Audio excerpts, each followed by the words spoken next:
कन्या लग्न की कुंडली में पैसा, cash flow, steady income streams का जो मुख्य भाव होता है वो होता है दूसरा भाव, 11वां भाव और 10वां भाव। जो प्रमुख ग्रह होते हैं ये दूसरे और 9वें भाव के स्वामी शुक्र होते हैं।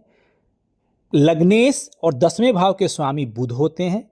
11वें भाव के स्वामी चंद्रमा होते हैं और 5वें भाव के स्वामी शनि होते हैं, जो आपको दीर्घकालीन कैश फ्लो का योग बनाते हैं। अब योग बनता कैसे है? जब आपके दूसरे और 9वें भाव के स्वामी शुक्र का 10वें भाव के स्वामी बुध के साथ युति संबंध बनता है, तब यह धर्म कर्माधिपति योग होता है। इससे आपको कैरियर मेड कैश फ्लो की संभावनाएं बढ़ जाती हैं, इसका योग बनता है।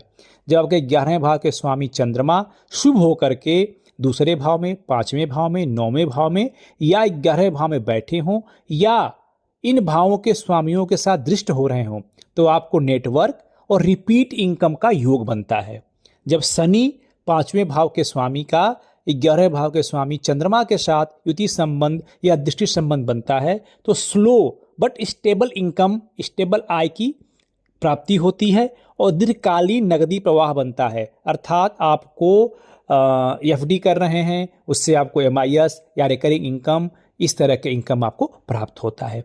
या आपको शेयर मार्केट और इत्यादि से भी आपको आय प्राप्त होती है। योग फलित कब होंगे? जब आपकी कुंडली में शुक्र का, बुध का, शनि का, चंद्रमा का दशा या अंतर्दशा आएगी, तब योग फलित होता है।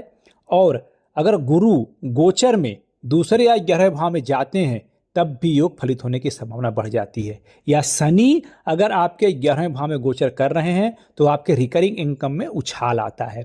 हमने जितने योग बताए हैं, इन योगों को इस चार्ट से दिखाने का प्रयास किया है। आप चाहें तो इन योगों का अपनी कुंडली से मिलान कर सकते हैं और देखिए कि क्या आपके कुंडली में पैसा या कैश फ्लो का, स्टेडी इनकम स्ट्रीम्स का योग बन रहा है कि नहीं बन रहा है। और इससे संबंधित अगर कोई प्रश्न हो तो आप हमसे कमेंट सेक्शन में या हमारे यूट्यूब चैनल के डिस्क्रिप्शन सेक्शन में मेरी मेल आईडी दी गई है, वहाँ जा कर के आप देख करके उस पर ईमेल भी कर सकते हैं। धन्यवाद।